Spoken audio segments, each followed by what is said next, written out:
If you're looking for a one-stop shop video of the RNC, the convention, a recap, so to speak, who got a bounce, who didn't get a bounce, the ratings, and all of that, well, you've come to the right spot. We're going to talk about all that and more, and we're going to start right now.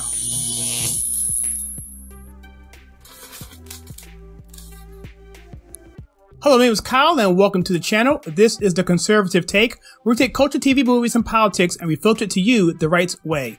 If this is your first time here, please consider hitting that like and subscribe button, that bell icon so you don't miss any future content, and also sharing with your friends so that we can get to 10,000 subscribers. And lastly, if you would like to help this channel out, please go to walkedaway.net where you can make it known when you first walked away. If you missed out on the RNC convention, check out the links behind me at our website, theconservativetake.com, where we go over the entire convention, over 16 hours of coverage there. It was really, really fun doing that. And thank you to everyone who came on, supported us financially, and even just coming in there and chatting and being there with us. It was a lot of fun. And so what we're going to do in this video is we're going to go over the recap of the convention. We're going to check out some polls that came out today, a national poll, also polls that deal with the battleground states and how Trump is faring. It's a good thing. I will say that right now. We're going to take a look at the national aggregate poll. That's going to be interesting to see how that shifted over the past 2 weeks. Then we're going to go to Rasmussen and look at some crosstabs of some internal numbers that I find very, very interesting. And lastly, we're going to go over Biden's plan, what he may be thinking about doing since his poll numbers are going down. Sorry, spoiler alert, but I'm going to play for you a video response to the mayor of Portland. It's really, really cool. You check that out. You'll see that right here. So let's begin. Okay, now, so for our recap, we're going to go to Red Eagle Politics website. We're going to leave a link below for this article so you can catch it up. We're only going to cover what's in yellow. And this is from 2 days ago, so he doesn't have current information, but we will catch you up from that as well. We will also reference this website later on in this video. So let's go over what he says here. And he says here that the Democratic National Convention last week was a disaster. We all knew that. So the speeches were boring, the humor was terrible, and the tone was dark and divisive. That is true, from what I can tell. Biden did not see a convention bump. That is very important to understand. He did not see a convention bump at all. In fact, he saw a convention drop. And as long as I've been doing politics, I've never seen a convention drop for anybody. His polling lead in the battlegrounds went from 4.3 to 3%, and his lead nationwide fell from 7.6 to 7.1. Says here on night one, says that the RNC was a lot different. He says that the RNC may not have had a crowd, but it was a format which was more organized. The music was patriotic. The speeches were optimistic about the country and future. Instead of tearing down this country, our history, it was an ode to it. It was an homage to it. It was celebrating it. And I thought that was really, really cool. He talks about Jim Jordan's speeches, Vernon Jones, Andrew Pollack, Sean Parnell, and Maximo Alvarez, all giving wonderful speeches. So for night two, he talks about Mike Pence's speech. He says he gave a phenomenal speech to round off the night, proving that he will be more than capable to take on Kamala come October in their debate. Says that Rudy Giuliani on night four discussed the downfall of New York City. Very tragic. I mean, if you think about it, if you look what's going on there. Jeff Van Drew made a compelling argument for legacy Dems to walk away from the party. I thought that was really good, how he talked about how him coming into Congress and how he was being bullied by the radical left, by the squad in particular. And I thought that was really, really interesting. And it's something that we all thought about and we all pretty much knew. And it's good to hear this confirmation from a person who's really an insider to all of this. It says here that his speech, Trump's speech that is, blew Biden's out of the water. He said he did a good job. It didn't have as much energy as the first speech, but it was more intimate, which to me was probably a better tone to strike for this type of event, given what's going on in the country. He said it still destroyed Biden's speech as he spoke 3 to 4 times longer than he did. The night ended with fireworks display and live opera music, which is awesome, as well as a final fireworks spelled out Trump 2020 in the sky. Magnificent. Now check this out. He talks about here the betting odds. The betting odds seem to like it. Since Biden picked Kamala Harris, his lead in the betting odds has been reduced from 24.3 to 6.5. Trump rose 5.8 points during the RNC and seems to have the momentum. There was no bump for Biden. I am not sure how big a bump it will be for Trump. Now we're going to talk about that in a little bit. He says here that the most accurate Michigan pollster from 2016 and 2018 has Trump in Michigan up by 2 points, which is phenomenal. And lastly, he goes on to say that if Trump fans remain enthused, they can swarm the Dems at the ballot box and defeat them soundly. Okay, so this is a pretty fun article from Breitbart and deals with that Trump got 25 million more viewers than Biden on the convention speeches. And he says here that over a 4-day convention, Donald Trump and the Republican Party earned 147 million viewers and raised 76 million in cash, reports Fox News. Over its 4-day convention, rappy Joe Biden and the pro-right party that wants to confiscate your guns and force nuns to pay for abortions earned only 122 million viewers and raised just 70 million. That means, and feel free to check my math because I went to public schools after all, Trump earned a whopping 25.9 million more viewers than Rappy Joe and 6 million more in cash. And he goes into the actual media coverage on this. CNN, NPR, and let me see, the Huffington Post and Forbes. Headlines here are basically saying like, Biden hits Trump where it hurts in the convention speech ratings. Biden beats Republicans in convention television. Trump's Republican National Convention was a ratings flop, blah, blah, blah. And then he says here below, but not a single one of these headlines is true or accurate. They're lies, all lies, bald-faced lies. And essentially what's happening is, you can read this article for yourself, is that they are not including the streaming numbers. But here at the bottom it says here, within the article, it says, the headline reads, Biden hits Trump where it hurts in convention speech ratings, unquote. But the story itself admits, quote, Nielsen's data sets count traditional TV viewership across America, but largely leave out streaming and other digital forms of engagement. So the picture is incomplete, unquote. So basically he's saying here in the article is, if you don't know the streaming numbers, don't publish that headline. This isn't 1996 when people were dialing into AOL, or even 2012. This is 2020. And if you are not counting streaming viewers in a country of 333 million, where this is not a typo, 60% of the population is comfortable with streaming TV. So if you don't count the numbers, these are bogus numbers. And so if you want to look at that, we can look at it a little bit further. So here I took a non-scientific approach. I went to C-SPAN and looked up the YouTube views per convention. And you see here at the bottom, you have that night one of the DNC. And this is taken right after the Republican National Convention, about 2 days after. And so these numbers are going to be more than they are now, regardless of what you see here. But it's the same time frame per both screenshot. That's the important thing. And so the first day here had 84,000 for Democrats for the first night, 51,000 the second night, 65,000 for the third night, and 163,000 for the fourth night. But when you go to the RNC views, you see here that the first night, the RNC got 1 million for the first night, 1.8 for the second night, million, 943,000 for the third night, and 1.3 million for the final night. Now again, this is only 2 days after the convention. Okay? In fact, this particular one's only 10 hours after the convention. And so Trump's speech at that point in time was not higher than Obama's speech, but it is now. Like a day later, his individual speech compared to Obama's individual speech was well higher than Obama's. And so the important thing to realize is what these numbers are. Again, non-scientific, this is just one site, but a lot of people went to C-SPAN, and C-SPAN does not have an inherent bias per se for a party. And the important thing to know is, yes, the RNC had a bigger view count on C-SPAN and across streaming. They weren't as high as TV ratings. But when you combine those together, the views of TV and streaming, the Republican Party National Convention got more views than the DNC by about 25 million views. That is the important thing to remember. So in the next segment of this video, we're going to talk about the polls. What's the aftermath from the DNC and the RNC, and how did Trump do? Well, in this article from the Gateway Pundit this morning, says that Trump gets huge bump from RNC. Polling shows President Trump is way up in the polls. Overall votes, Electoral College, and the swing states. So here for a poll from Poll Watch this morning, it says that Democracy Institute shows Trump up nationally and in battlegrounds. National popular vote, Trump 48, Biden 45. Battlegrounds of Florida, Iowa, Michigan, Minnesota, and Pennsylvania, Trump of an average up 7, 49 to 42. Now, 7 points is what CNN had called back in May of an average that Trump had on the average of the battleground vote polls. So we're essentially back to where we were back in May prior to all of the other stuff happening with George Floyd and so forth.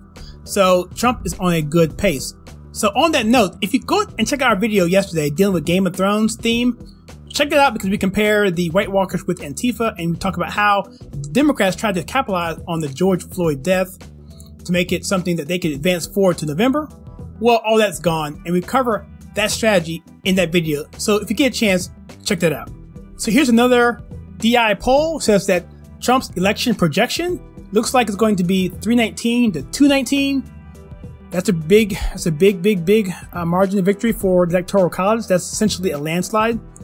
Also says here in Florida, 47 to 44, Michigan 48 to 45, New Hampshire 47 to 43, and Trump nearly won New Hampshire back in 2016.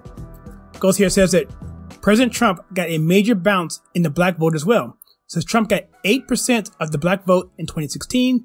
He says he's been predicting it 11 to 13% in 2020. Now he's thinking it could be 14 to 16% now. I'm thinking that could be probably in there. I'm thinking about 15% is probably a realistic number for Trump. That's devastating for Democrats. That's nearly double what he got last time. That'd be huge. So it goes down here to say that the Democrats are in panic. It says Democrats are in a complete and total panic right now. This is Rich Barris. All right, so now let's go to the national polling aggregate. And this is something that the Red Eagle Politics does. It's very interesting. They go through all the polls that are out there that have crosstabs, and then they weight it per party affiliation. They throw out the outliers, the ones that are too high or too low that just don't make any sense. And then they give a national aggregate. And then based on the population of that number, they come up with a Electoral College projection. And it's solely based on the polls that are right now. Now, mind you, most of these polls are left-leaning with their high Democrat advantage. So, but that being said, Trump was down in this number for a while here, mostly in June, July, because of what we said before. But now he has reclaimed that lead. And this is just on this particular metric. Again, there's other metrics, not just this one. So it's here that the national polling aggregate as of 8/28 is Biden 48.5 and Trump 44.4, with Biden with a plus 4-1 advantage. Now, all this simply means is he takes all the polls that are national polls that have crosstabs, which means they have information that they can bury into and see what is the difference between Republican voters and Democrat voters in the sample. If you have questions on that and how that's done, click the video right here above and I will go over that in that video of how that particularly works. But here he takes that out. Again, he takes out all the outliers, the polls that are too high or too low, that don't make any sense. And then he puts that in there and weights it by party affiliation and then comes up with this number. And with that number, he backs into an Electoral College projection because popular vote does affect the Electoral College numbers, historically speaking, which now he has Trump at 270 to Biden 268. And so that is an interesting number. He was behind in that for a while, partially because of the video I talked to you about before, with back in July and June with the thing with dealing with Floyd and that situation and the riots. That was a problem for Trump early on, but he has since gotten control over that, since he's gotten rid of his campaign team from before, Brad Parscale, and now he has a much more solid team dealing with law and order and security. It's resonating a lot better with the public. Now let's look at a couple of interesting crosstabs that I had. These are internal numbers, how a different poll is broken down by demographics. This is a particular one I want to talk to you about. This one is dealing with Charlottesville. And this one here is extremely interesting because it's going to fall into what my next poll is going to show you. This was a question that was asked on August 20th to 23rd. Well, the question was about Charlottesville. The question was, which is closer to your point of view? And the question was phrased this way to people. Which is clear to your point of view? The first question is, President Trump praised white supremacists in the 2017 Charlottesville incident as very fine people. 59% of those were Democrats. Still a high number, but not as high as I would think. I think even be higher than that. But here, said the second posed question is, the president was critical of both sides of the incident, but added that there were very fine people on both sides who were present that day. 73% of Republicans said they agree with that. 54% of those people said they agree with that. Now, I am bringing that up simply because of this. This next poll is interesting, and it may also fit into why President Trump is doing so well with the black voters. Here it says this guy, Bruce Lavelle, says, President Trump's percentage of black voters will rise to a high 20s. And Rasmussen replies, says, will rise. In other words, it's already at high 20s. And here, in this particular poll, it has the black vote is at 29% for President Trump. It's been higher than that. So the point really here is is that President Trump is doing very well with the black vote, and that's one of the key indicators to see if he's going to be able to be reelected, because especially since they're using race as such a battering ram against him, it's important to find out what black people actually think about Trump. Well, it seems like they're actually going more to him and not buying into the leftist narrative that he is some sort of racist. As you see here, that 54% of independents felt that he was just saying it in a way that he was condemning both sides, but saying they're good people on both sides. They understood that. And that is a really important thing to understand, that only the Democrats, only the far left are really believing that narrative that he was praising white supremacists. Interesting. So we talked about how the Democrats are panicking, and from this video, you can pretty much see why. The things they tried to accuse Trump of doing, they tried to set scenarios up in this country, take advantage of crises, riots, pandemics to blame on Trump. None of that seemed to work. In fact, it's actually seemed to backfire. Once people got a chance to see the Democrats for who they are in their convention, they realized, whoa, I don't think we want any of that. And we're starting to see that happening right now. So what is Biden's strategy? What is his plan to go forward? Well, I think personally what he's trying to do is he's going to try and do the Obama blame game. Instead of blame Bush for everything, he's going to blame Trump for everything. And we're seeing that right now. He's blaming him for the riots and everything else. And we're going to see how that's going to work. But you may ask me, Kyle, well, how are we going to handle that? If he blames Trump for that, isn't the media going to be all over it? Isn't this going to be a bad thing for us? Isn't all that hard effort going to be gone to waste? Well, I don't think so. And I'm going to let this lady here explain it to you in what I feel is going to be the sentiment across this country. It's about a minute long. I will play it. I'll come back when she is done. Mayor Wheeler thinks we're stupid. So for weeks, Mayor Wheeler has been supporting the violent riots in his city. He's been allowing businesses to be burned. He's been protesting and rioting with the looters and the rioters.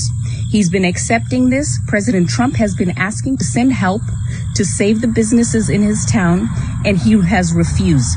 Now he comes out and tries to pretend like this is President Trump's fault.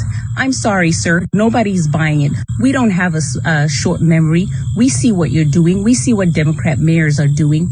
We see what's happening. We know that you thought that it was going to be a good election strategy to burn down cities and allow your supporters to terrorize American citizens, and you thought that was going to work. And now it's backfiring. Your polls are dropping like a rock. So now you want to flip the script on President Trump. It is not working. Okay, so that was the right Melissa Tate from Twitter. I'll leave a link to this as well. And she's referring to the mayor of Portland. She also talks about Biden as well in his polls. And she says you're not fooling anybody. You're not fooling anybody at all. And so that is what I think the sentiment is going to be across this country. It's little too late. People are too smart. These poll numbers are showing all of this stuff that people are not buying in these narratives. I can show you more polls about other things, race-related stuff, that people just are not buying it. They're not buying that riots are something that is coming from Republicans. They understand where it's coming from. They understand what Democrats are doing with it. And that's what's causing these numbers to go down. Black people in cities are realizing that they want law and order and safety for their own communities. They don't want to see the police defunded. And over 80% of black people do not want to see the police defunded. It is a total overreach. Just shows you how out of touch the Democrats are with modern society. They just don't get it. And I feel for them, they're going to feel a serious sting come November. So the big question is this. What do you think? Did you watch the RNC or DNC? Which was better? Which did you prefer?